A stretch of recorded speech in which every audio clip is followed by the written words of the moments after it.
প্রিয় দর্শক, আপনাদের সবাইকে স্বাগত জানাচ্ছি এনটিভির প্রতিদিনের আয়োজন স্বাস্থ্য প্রতিদিন অনুষ্ঠানে। আপনাদের সঙ্গে আছি আমি ডাক্তার সানজিদা হোসাইন। দর্শক, আজ আমরা যে বিষয়টি নিয়ে আলোচনা করব সেটি হচ্ছে নেফ্রাইটিস। এই বিষয়টি নিয়ে আলোচনার জন্য আমাদের স্টুডিওতে আছেন একজন বিশেষজ্ঞ চিকিৎসক। চলুন আমরা পরিচিত হয়ে নেই তার সাথে।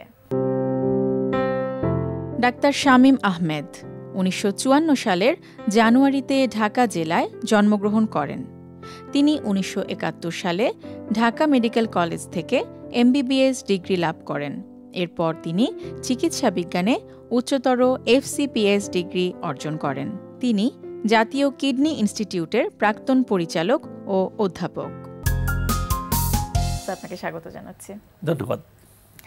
স্যার, নেফ্রাইটিস আমরা জানি যে কিডনির একটি সমস্যা, তো নেফ্রাইটিসটা আসলে কি একটু আপনার কাছ থেকে জানতে চাইব। দেখুন, এটা নেফ্রাইটিস আমরা যদি বলি, এটা কিডনির যে ছাঁকনি, কিডনি তো একটা অসংখ্য ছাঁকনি। আমরা জানি এখান থেকে 180 লিটার ফিল্টার হয়ে 1.5 লিটার পেশাব তৈরি হচ্ছে এবং শরীরের যে খারাপ জিনিসগুলি এর ভিতরে বেড়ে যাচ্ছে। তাছাড়া অনেক কিডনির ফাংশন আছে, আমাদের অ্যাসিড বেস অথবা ব্লাড প্রেশার কন্ট্রোল, তারপরে ধরুন এই যে হরমোন তৈরি করা, এই যে ফাংশনগুলি করার জন্য এর যে ছাঁকনিটা, এটা হলো মেইন। এই ছাঁকনির যদি কোনো প্রদাহ হয়, সেটা প্রদাহটা ডাইরেক্ট ব্যাকটেরিয়া দিয়ে হতে পারে, ভাইরাস দিয়ে হতে পারে, কিন্তু ডাইরেক্টলি হয় না, এটা অটো ইমিউন পদ্ধতিতে হয়।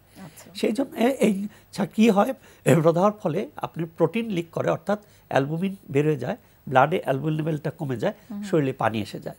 এবং হঠাৎ করে যখন এটা হয়, সেটাকে আমরা বলি অ্যাকিউট গ্লোমেরুলারনেফ্রাইটিস, অর্থাৎ কিডনির অ্যাকিউট হঠাৎ করে প্রদাহ একটা।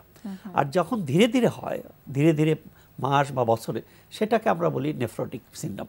অর্থাৎ এই যে নেফ্রাইটিসটা 5টা ফর্মে আমাদের কাছে প্রেজেন্টেশন হতে পারে। একটা হলো হঠাৎ করে মুখে পানি, পায়ে পানি, ব্লাড প্রেশার বেড়ে গেল, বাচ্চার পেশাব হচ্ছে না, লাল পেশাব হচ্ছে, অ্যাকিউট।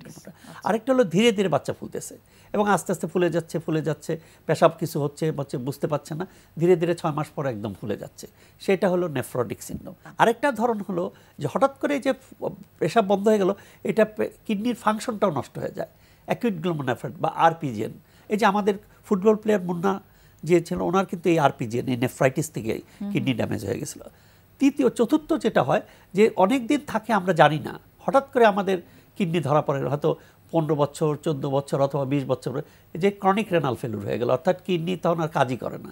আরেকটা হলো এই প্রেজেন্টেশন, যে হঠাৎ করে প্রোটিন যাচ্ছে অথবা আরবিসি যাচ্ছে, কিন্তু এটা অবজারভেশন রাখতে হয়। এই 5টা ধরনের ওরা প্রেজেন্টেশন হয় আর কি নেফ্রাইটিসের। আচ্ছা স্যার, আপনি বাচ্চার কথা বলছেন যে বাচ্চাদের হয় অ্যাকিউট গ্লোমেরুলারনেফ্রাইটিস বা নেফ্রোটিক সিনড্রোম, তাহলে কি শুধু বাচ্চারাই এই ঝুঁকির মধ্যে আছে? না, এটা তো আমি বলতেছি বাচ্চাদেরই, এটা বাচ্চা বা অ্যাডাল্টের দুইটাই এটা ঝুঁকিপূর্ণ।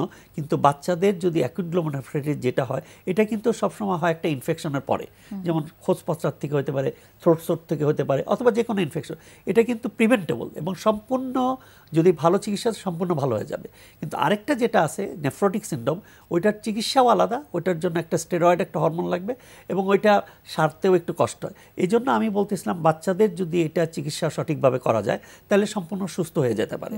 এটা অ্যাডাল্টদেরও হয়। স্যার, একটু যদি জানতে চাই যে ইনভেস্টিগেশনগুলো বা স্পেসিফিক কোন পরীক্ষাটার মাধ্যমে জানা যাবে? যে খুব সিম্পল, আমি বলি দর্শকদের জন্য যে কিডনির রোগ আছে কিনা সেটা জানার একটা টেস্ট যদি করেন, একটা ইউরিন টেস্ট করতে হয়।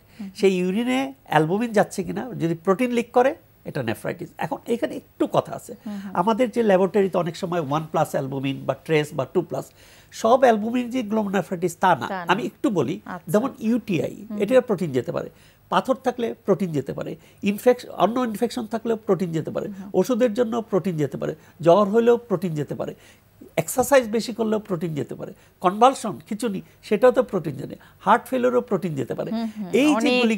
এই কারণগুলি সরিয়ে এবং প্রোটিন যদি যায় বেশি পরিমাণে যায়, তখনই নেফ্রাইটিস। নাহলে আমরা সবাইকে প্রোটিন যাচ্ছে, আপনার তো কিডনির একটা প্যানিক সৃষ্টি হয়ে যায়। এই নেফ্রাইটিস যদি হয়, তাহলে প্রোটিনের সাথে আরেকটা জিনিস যাবে, সেটা আমি বলি না, আরবিসি যাবে। আরবিসি মানে WBCও যাবে, আরবিসি ইজ ইম্পর্টেন্ট। WBC ইনফেকশনের জন্য, আরবিসি হলো নেফ্রাইটিসের জন্য। তাহলে প্রোটিন আর আরবিসি যদি ইউরিনে থাকে, এই একটা টেস্ট করে আমরা ধরতে পারি, ধরা যাবে খুব সহজে। হ্যাঁ, আর সাথে যে অ্যাকিউট গ্লোমেরুলারনেফ্রাইটিস যেটা হলে ব্লাড প্রেশার বেড়ে যায়, খুব ইজি টু ডায়াগনোস।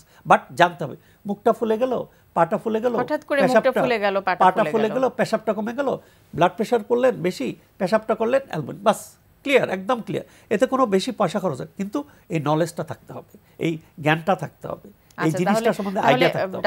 চিকিৎসকের কাছে আসলে কখন যাওয়া জরুরি বলে মনে করেন? হ্যাঁ, একটা বাচ্চা যখন হঠাৎ করে পেশাব বন্ধ হয়ে গেল, একদিন হতে পারে পানি কম খেয়েছে সেজন্য, কিন্তু দ্বিতীয় দিনে পানিও খাচ্ছে, পেশাব হচ্ছে না, অন্যদিকে দেখা যায় মুখটা ফুলে যাচ্ছে, তখনই আমার মনে হয় লোকাল যে আমরা বলি না যে এটা একটা বিশেষজ্ঞর কাছে যাবে, প্রথমে যে ওখানে উপজেলা ডাক্তার বা যেখানে আছে তাদের কাছে গেলে, এখন এটা আমাদের সচেতনতা এত বেশি, ওনারা প্রত্যেক ডাক্তারই এটা ধরতে পারেন এবং এর চিকিৎসা ওইখানেই দিতে পারবেন, এটা কোনো শহরে আসতে হবে না। বা কিন্তু যদি এটা ডিলে করে বা অনেক সময় এটা খারাপ পর্যায়ে যায়, সেই ক্ষেত্রে বিশেষজ্ঞ চিকিৎসক লাগবে। তাহলে ডিলে করলে কি ধরনের খারাপ পর্যায়ে হতে পারে? যেমন অনেক সময় এখান থেকে খুব রেয়ার যে এই কিছু পার্সেন্টেজ এটার থেকে 10 to 20% ক্রনিক গ্লোমেরুলাইটিস হয়, আর অনেক সময় হলো এর সাথে কিডনিটা ড্যামেজ হয়ে যায়, সেই ক্ষেত্রে এর খুব rare percentage, very rare percent, সেটা কিন্তু ডিল করতে হবে এবং সেটা ভেরি একটা ক্যান্সারের মতো আর কি, যেটা আমি একটু আগে একটা উদাহরণ দিলাম একজনের, সেই ক্ষেত্রে এটা খুব রেয়ার, এটার জন্য দর্শকেরা তো আতঙ্ক থাকার দরকার নেই। আর যেটি বলছিলেন যে অ্যাকিউট গ্লোমেরুলোনেফ্রাইটিস এবং হচ্ছে নেফ্রোটিক সিনড্রোম, দুটোর মধ্যে পার্থক্য বা আপনার চিকিৎসার যে পার্থক্যটা সেটি কিভাবে? আচ্ছা, আমি এটা বলি দর্শক, এটা আমরাও অনেক সময় কনফিউজ থাকি, আমি পার্থক্যটা বলে দিই তাহলে দর্শকরা বুঝতে পারবে। যেটা হঠাৎ করে হলো, মুখ ফুলে গেল, হঠাৎ পায়ে পানি আসলো, ব্লাড প্রেশার থাকলো, সেটা হলো অ্যাকিউট গ্লোমেরুলাইটিস।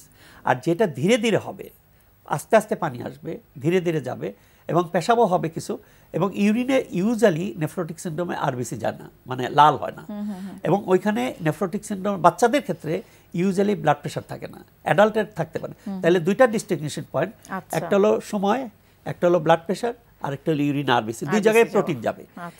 এখন চিকিৎসার প্রোটিনের পরিমাণ কি দুই জায়গায় সমান হবে? দুই জায়গায় প্রোটিনের পরিমাণও দুইটা, একটা হলো নেফ্রোটিক রেঞ্জ প্রোটিন, আর আমরা ইউজুয়ালি বলি ডাক্তারি ভাষায়, যদি 24 ঘন্টার ভিতরে 3.5 গ্রাম প্রোটিন লিক করে সেটাকে নেফ্রোটিক রেঞ্জ বলি, আর এর চেয়ে কম হলে সেটাকে আমরা নন নেফ্রোটিক বলে, সেটা এজিএনএ হয়। এখানে একটা যেটা ডিফারেন্সিয়েশন পয়েন্টের পরে যেটা হলো চিকিৎসার ক্ষেত্রে, চিকিৎসার প্রোটিন এখানে লিক করবে, অ্যাকিউট গ্লোমেরুলাইটিসে প্রোটিন লিক করবে কিন্তু ব্লাডের প্রোটিনটা ঠিক থাকবে, ব্লাডে প্রোটিনটা কমবে না। আচ্ছা, কিন্তু নেফ্রোটিক সিনড্রোমে ব্লাডে প্রোটিন কমে যাবে এবং শরীরে পানি এসে পড়বে, জেনারেলাইজড ইডিমা হবে। জেনারেলাইজড মানে মুখে, পায়ে, পেটে, সব জায়গায়। আর অ্যাকিউট গ্লোমেরুলাইটিস শুধু মুখে, কারণ এখানে খুব নরম জায়গা, এখানে পানিটা থাকে। তাহলে ম্যানেজমেন্টেও পার্থক্য আছে? ম্যানেজমেন্টে ডেফিনেটলি পার্থক্য আছে। অ্যাকিউট গ্লোমেরুলাইটিস ম্যানেজমেন্টে যে বেসিক পার্থক্য হলো, এটা কনজারভেটিভ, কারণ আপনি পেশাব দিয়ে একটু পেশাবটা বাড়িয়ে দিলেন, ব্লাড প্রেশার থাকলে ব্লাড প্রেশার চিকিৎসা করলেন, একটা ইনফেকশন থাকলে ইনফেকশন কন্ট্রোল করলেন, ব্লাড প্রেশারটা কন্ট্রোল হয়ে যায় উইদিন শর্ট টাইমে। কিন্তু নেফ্রোটিক সিনড্রোম যেটা আমরা বলি ধীর গতিতে, সেটার চিকিৎসা কিন্তু অন্য, সেটাতে এমন একটা ওষুধ দিতে হবে, ওই যে ছাঁকনির যে প্রোটিন লিকটা করতেছে ওই লিকটাকে বন্ধ করতে হবে, সেই ক্ষেত্রে আমরা স্টেরয়েড ইউজ করি। এখন অনেক ডাক্তার সাহেব মনে করেন যে এটা নেফ্রোটিক না অ্যাকিউট বুঝতে পারেন না, আর অনেকেই এই নেফ্রোটিক সিনড্রোমের একটা ডোজ আছে, এই ডোজটা স্টেরয়েডটা সবাই ঠিকমতো ইউজ করতে পারে না, এটার একটা বডি ওয়েট হিসাবে আমাদের একটা ফর্মুলা দিয়ে আমরা ডোজ বের করি, ওই ডোজটা যদি পরিমিত না হয়, ডিউরেশন অফ দ্য ডোজ এবং dose of the steroid is very important, otherwise ওইটা, কারণ ওই নেফ্রোটিক চলতে থাকে, হ্যাঁ, এটা আমরা বাচ্চাদের দিই 6 সপ্তাহ ডেইলি, আবার অল্টারনেটদের 6 সপ্তাহ দিই, আবার আস্তে আস্তে টেপারিং করে নেই। কিন্তু প্রবলেমটা যেটা হলো, ওইটা হলো যে আপনি 100টা বাচ্চা চিকিৎসা করলে এই 60টা 70টা বাচ্চা ওই ওষুধ বন্ধ করলে বা ট্যাপারিংয়ের সময় আবার ওই প্রোটিনটা লিক, ওইখানে গন্ডগোল। এটা মাকে বুঝিয়ে দিতে হবে যে আপনার বাচ্চার ওষুধ দিচ্ছি কিন্তু প্রোটিন লিক বন্ধ হয়ে যাবে, বাচ্চা ভালো হবে, কিন্তু ওষুধটা বন্ধ হওয়ার সময় অথবা ওষুধ বন্ধ করার 2 সপ্তাহ 3 সপ্তাহ বা 1 মাস পরে আবার হতে পারে, এবং এর সংখ্যাই বেশি, এখানেই প্রবলেম। তখন আবার আসতে হবে ডাক্তারের কাছে, মানে ওই সময় ভেঙে পড়লে চলবে না, এবং এটা ওই মাকে বলতে হবে, নাহলে আমাদের কাছে ডাক্তার সাহেব কি হলো, আমরা এটা বলে দিই আবার কেন হলো, এবং এরকম এটা কেন হচ্ছে, এটা হলো রিল্যাপস বলে, এবং এর ধর্মই এটা যে পার্মানেন্ট কিওর যে সেটা হয় না, অনলি 15 to 20% একবার ওষুধ দিয়ে ভালো হয়ে যায়, 80% কিন্তু এটা রিকার করে, ওইখানেই প্রবলেম। রিল্যাপস কেসে আমরা প্রথমে একই ডোজ ইউজ করি, একবার, দুইবার, তিনবার, তারপরে যদি না হয় তখন আমরা এই ওষুধের সাথে আরেকটা ওষুধ অ্যাড করি, সেটা হলো রিল্যাপসের ক্ষেত্রে, অথবা আপনার দিলেন ওষুধ কিন্তু প্রোটিন লিক বন্ধ হচ্ছে না, সেটা বলে রেজিস্ট্যান্স হতে পারে, হ্যাঁ, আর অথবা রেজিস্ট্যান্স থাকতে পারে, অথবা ডিপেন্ডেন্ট, ওই ওষুধের উপরে ডিপেন্ড, ওষুধ দিলে ভালো থাকবে, ওষুধ বন্ধ করে দিলে কি জানি বলে লিক আবার চলে যাবে, তখন আমরা একটা স্মল ডোজে লং টার্ম ইউজ করি এবং কন্ট্রোলে চলে আসে তখন। এইখানেই হলো স্পেশালাইজড বিশেষজ্ঞ চিকিৎসার বাট অ্যাকুট প্লুমোনারি নেফ্রাইটিস আমার মনে হয় পুরোপুরি সুস্থ হয়ে যায় এবং এটার জন্য এত চিন্তা করা উচিত নয়। স্যার চমৎকার বললেন, অনেক অনেক ধন্যবাদ। Thank you. প্রিয় দর্শক, আমরা শুনছিলাম কিডনির একটি বিশেষ রোগ নেফ্রাইটিস, এই বিষয়টি নিয়ে বেশ কিছু গুরুত্বপূর্ণ তথ্য, যে পরামর্শগুলো আমরা আজকের অতিথির কাছ থেকে জানলাম সেগুলো আশা করছি আপনাদের উপকারে আসবে। আজকে শিশুদের ব্যায়ামের এই এপিসোডে আমরা ইউজ করব fitness circle. Fitness circle basically পিলাটিসে ইউজ করা হয় যেন ফিজিওথেরাপি কারণে, তো আমরা শিশুদেরকেও সেই একই পারপাসে ইউজ করব, যদিও আমাদের অ্যাঙ্গেলটা চিন্তার অ্যাঙ্গেলটা একটু অন্যরকম হবে, যে ওদের যে মুভমেন্টগুলো ওরা করবে সেই মুভমেন্টে যেন ওদের খুব জয়েন্টের প্রেশারটা না পড়ে, মাসেল প্রেশারটা পড়ে এবং ওরা সেফলি একটা মুভমেন্টটা করতে পারে। তো ফিটনেস সার্কেলের ক্ষেত্রে আমরা বিভিন্ন রকমের ব্যাপার আছে, যে বিগিনার ভার্সন, ইন্টারমিডিয়েট এবং অ্যাডভান্স। এটাতে যেটা হয় যে দেখা যাচ্ছে যে যখন প্রেস করবেন বিগিনারে খুব অল্প পাওয়ারে প্রেস করা যায়, বাট অ্যাডভান্সে দেখা যায় যে অল্প পাওয়ারে হচ্ছে না, বেশ অনেকটুকু পাওয়ার দিতে হচ্ছে। তো এটা ডিপেন্ড করে নেবেন আপনারা শিশুর স্ট্রেংথের উপরে, যে শিশু কতটুকু রেডি, কোন পাওয়ারটা, তার পাওয়ার ক্যাপাবিলিটিটা কতটুকু, সেরকমভাবে আমরা এখানে মিডিয়াম রেঞ্জের একটা ফিটনেস সার্কেল ইউজ করব। তো আমাকে এখানে হেল্প করবে লিও। ওকে লিও, আমরা যেটা করব যে সিটেড সাইড লাইং ইনার থাইয়ে। ওকে, প্রথমে ফাইন, কাট হয়ে, গুড। এখানে যে কাজটা হচ্ছে যে থাইয়ের অনেক সময় দেখা যায় যে বসে বসে পড়াশোনা করার কারণে বাচ্চাদের যেটা হয় যে থাইয়ের গঠনটা হয় না, ব্লাড সার্কুলেশনটা যেহেতু যায় না, ইনার থাই এবং আউটার থাই মাসেল কিন্তু আলাদা, এবং তখন ওই দুটো মাসেলের যে কোনো একটা বা দুটোই দেখা যায় যে ইনঅ্যাক্টিভ না হলে পরেও উইক হয়ে যায়। তো আমরা এখানে প্রথমে মনোযোগ দিব তার ইনার থাইয়ের উপরে। ওকে, অ্যান্ড লিও start, yes, press and balance. যখন ব্যালেন্সটা থাকছে যে যখন ও শুয়ে করছে তখন এই সাইডটা যেন লিফট আপ, যেন অবলিকের কাজটাও তার একসাথে হয়ে থাকে। অ্যাপস ইন কন্ট্রোল, অ্যাপসটা ইন কন্ট্রোলে থাকছে। ওকে, ফাইন। অ্যান্ড প্রেসিংয়ের সময় ইনার থাইয়ে পাওয়ারটা দিয়ে তারপর তাকে প্রেস করতে হচ্ছে, ফলে যেটা হচ্ছে যে তার মাসেলের অ্যাক্টিভেশনটা বাড়ছে। ওকে, ফাইন। এবার আমরা চেঞ্জ করে নিব। গুড। যেটা হবে এবার আমরা চেঞ্জ করে যেটা করব, আউটার থাই, যেটা বাইরের থাই প্লাস ইনার থাই দুটোই কাজ হবে। যখন তাকে ধরে রাখতে হচ্ছে ফিটনেস সার্কেলটা, তখন তার কিন্তু ইনার থাইটা স্কুইজ করে মাসেলটাকে অ্যাক্টিভ করে তাকে ধরতে হচ্ছে, তা নাহলে দেখা যাবে যে দুলে যাচ্ছে বা হয়তো পড়ে যাচ্ছে। সো এখানে অলরেডি ইনার থাইটা অ্যাক্টিভেটেড। এখন অ্যাপস কোরটাকে প্রেশারটা দিয়ে পেটের মাসেলটাকে স্ট্রং করে আউটার থাইটাতে প্রেশার ফেলে কীভাবে লিফট করবে। ওকে, লিও up, yes, and down, yes, exhale and abs in and up and down, and last 2 times, up and down, and last one, up and down. Fine, good. Then balance and fine. Okay, তো আমরা এখানে দেখলাম যে কিভাবে তাকে in control একটা মুভমেন্টে থেকে খুব বেশি নড়াচড়া না করেও তার ইনার থাই, আউটার থাই এবং কম্বিনেশন মুভ এবং লেগসের তার মাসেলটাকে অ্যাক্টিভেট করলাম। পাশাপাশি তার নিজের শরীর সম্পর্কে সচেতন হওয়া, যে প্রতিটা মাসেল আলাদা আলাদা করে এবং প্রতিটা মাসেল আলাদা করে যেমন ভাবানো শেখানো, পাশাপাশি সবগুলো মিলে তার ওভারঅল একটা গঠন এবং কনসেন্ট্রেশন দেওয়া, তাতে সেই জিনিসগুলো তাকে ভাবিয়ে তুলতে পারলে তখন দেখা যাবে যে তার ব্রেন ফাংশনটাও বেশি হচ্ছে, তাতে তার শরীরের গঠনের পাশাপাশি তার মানসিক বুদ্ধিবৃত্তিও আরও বেড়ে উঠছে। প্রিয় দর্শক, মুটিয়ে যাওয়ার হাত থেকে বাঁচার জন্য অনেকেই ডায়েট কন্ট্রোল করে থাকেন, কিন্তু এটি সঠিক পদ্ধতিতে হচ্ছে কিনা তা চলুন শুনে নেই একজন পুষ্টিবিদের কাছ থেকেই। ওবেসিটি বা স্থূলতা বর্তমানে একটি প্রধান সমস্যা হয়ে দাঁড়িয়েছে। ওবেসিটি বা স্থূলতা বলতে আমরা যেটা বুঝি, যদি কোনো ব্যক্তির তার কাম্য ওজনের চেয়ে 10 ভাগ ওজন বেশি থাকে তার উচ্চতা অনুযায়ী, তাকেই কিন্তু বলে থাকে। আমাদের দেশেও বর্তমানে এই সমস্যাটা দিন দিন বেড়েই চলেছে। আর এই সমস্যার কারণে দেখা যাচ্ছে যে বিভিন্ন ধরনের শারীরিক অসুস্থতা দেখা যাচ্ছে, যেমন kidney disease, liver disease, diabetes এবং কার্ডিয়াক প্রবলেম। আর এই ওবেসিটির জন্য প্রধানত যেটা আমাদেরকে করতে হবে, অর্থাৎ মূল মন্ত্র কিন্তু হচ্ছে খাদ্য নিয়ন্ত্রণ করা। ওবেসিটিটা আসলে পুরোপুরি ডিপেন্ড করে একজন মানুষের lifestyle modification, food habit, exercise, সময় মতো খাওয়া, সময় মতো ঘুমানো ইত্যাদি। অর্থাৎ ওজন কমানোর ক্ষেত্রে মূল কথাই হচ্ছে খাদ্য নিয়ন্ত্রণ করা। ওজন নিয়ন্ত্রণ করার ক্ষেত্রে আমাদেরকে একটা ব্যালেন্স ডায়েট ফলো করা কিন্তু খুবই জরুরি। আর আমরা ওজন নিয়ন্ত্রণ করার জন্য যদি একটা ব্যালেন্স ডায়েট আমরা ফলো না করি, তাহলে যে প্রবলেমগুলো দেখা যায়, যেমন বিভিন্ন ধরনের ডেফিসিয়েন্সি হয়ে থাকে, যেমন ভিটামিনের ডেফিসিয়েন্সি, মিনারেলসের ডেফিসিয়েন্সি। অনেকের ধারণা হয় যে ওজন কমানো মানেই হচ্ছে না খেয়ে থাকে, বাট এই ধারণাটি একবারেই ভুল। আমাদেরকে ওজন কমাতে হবে খেয়ে, না খেয়ে নয়। সুতরাং আমরা সারাদিনে যে খাদ্য তালিকাটা তৈরি করব, সেখানে অবশ্যই পরিমাণ মতো কার্বোহাইড্রেট থাকতে হবে, প্রোটিন থাকতে হবে, ফ্রুটস থাকতে হবে, ভেজিটেবলস থাকতে হবে।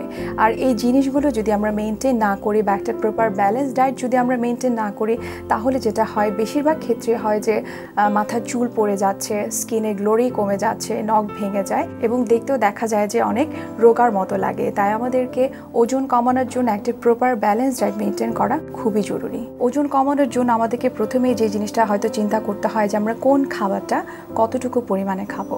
এক্ষেত্রে আমরা যেটা করতে পারি, আমাদের ওজন এবং উচ্চতা অনুযায়ী একটা ক্যালোরি হিসাব করে আমরা একটা খাদ্য তালিকা তৈরি করব এবং এই খাদ্য তালিকায় আমাদের খাদ্যের প্রত্যেকটি সেকশন থেকে কিন্তু খাবার আমরা সিলেকশন করব, যেমন প্রোটিন, ফ্রুটস, ভেজিটেবল, মিনারেলস ইত্যাদি। ওজন নিয়ন্ত্রণ করার ক্ষেত্রে খাদ্য তালিকাকে আমরা 5 থেকে 6 বেলায় ভাগ করে নিব। যেমন সকাল দিকে আমরা যে খাবারটা খাবো সেটি অবশ্যই ক্যালোরির একটি বড় অংশ হতে হবে। আমরা যদি ওজন নিয়ন্ত্রণ করতে চাই, তাহলে আমাদেরকে যেটা করতে হবে যে পরোটা বা ভাতের পরিবর্তে আমরা অবশ্যই লাল আটার রুটি বা ব্রাউন ব্রেড খাবো। তারপর হচ্ছে অমলেট বা পচির পরিবর্তে আমরা বয়েলড এগ খাবো। মিড মর্নিংয়ে আমরা হয়তো একটা চিকেন স্যুপ অথবা ইয়োগার্ট রাখতে পারি। লাঞ্চ এবং ডিনারে আমরা যে ফিশ কারিটা চুজ করব, সেক্ষেত্রে অবশ্যই মাছটাকে কিন্তু না ভেজেই রান্না করতে হবে, কারণ আমাদেরকে জানতে হবে অবশ্যই 1 চা চামচ তেল থেকে আমরা প্রায় 45 কিলো ক্যালোরি পেয়ে থাকি। তাই আমাদেরকে ওজন কমানোর জন্য যথাসম্ভব তেলের ইনটেকটা বাদ দিতে হবে। এছাড়া আমরা বিকেলের নাস্তায় অবশ্যই ফ্যাটি কোনো ফুড চুজ না করে আমাদেরকে ছোলা, সালাদ, ফ্রুট সালাদ বা ফ্রুট জুস কিন্তু আমরা চাইলে নিতে পারি। সকালের তুলনায় আমাদেরকে রাতে অবশ্যই পরিমাণে কম খেতে হবে, কারণ সকালে নাস্তা খাওয়ার পর আমাদেরকে সারাদিন হয়তো প্রচুর কাজ করতে হয় এবং প্রচুর ক্যালোরি কিন্তু আমরা বার্ন করে থাকি। কিন্তু রাতের খাবার বেলায় কিন্তু তখন আমাদের খুব একটা ফিজিক্যাল অ্যাক্টিভিটিস থাকে না বা ক্যালোরি বার্ন হওয়ার মতো কিন্তু তেমন কোনো সুযোগ থাকে না। তাই সকালের তুলনায় বা অন্যান্য মিলের তুলনায় আমাদেরকে অবশ্যই রাতের বেলা পরিমাণে কম করে খেতে হবে। আমরা যদি প্রতি বেলার খাবারের পর অন্তত একটু বা 1 কাপ করে যদি টক দই খাই, সেটা কিন্তু আমাদের বডির ফ্যাটটাকে বার্ন করতে হেল্প করবে। আর ওজন নিয়ন্ত্রণ করার ক্ষেত্রে আরেকটা বিষয় হচ্ছে যে আমাদেরকে প্রতিদিন অন্তত 2 থেকে 3 পিস অথবা 5 পিস পর্যন্ত কিন্তু আমরা বাদাম খাবো। এই বাদাম কিন্তু আমাদের বডির যে ফ্যাট সেটাকে বার্ন করে থাকে। এছাড়া আমরা ওটমিল নিতে পারি, সালাদ নিব প্রচুর। মোট কথা হচ্ছে ওজন নিয়ন্ত্রণ করার জন্য আমাদেরকে অবশ্যই শর্করা জাতীয় খাবার কম পরিমাণে খেতে হবে, প্রোটিন জাতীয় খাবার অনেক বেশি থাকবে, ফ্রুটস এবং ভেজিটেবলের সার্ভিংস থাকতে হবে 2 থেকে 3 সার্ভিংস। তাই ওজন নিয়ন্ত্রণ করার জন্য খাদ্যকে অবশ্যই নিয়ন্ত্রণ করতে হবে। আর সব থেকে বড় কথা হচ্ছে আমাদেরকে প্রতিদিন এক্সারসাইজ করতে হবে। এছাড়াও সময় মতো ঘুমানো এবং সময় মতো খাওয়া দাওয়া আমাদেরকে করতে হবে, তাহলে কিন্তু আমরা আমাদের কাম্য ওজনটুকু পাবো।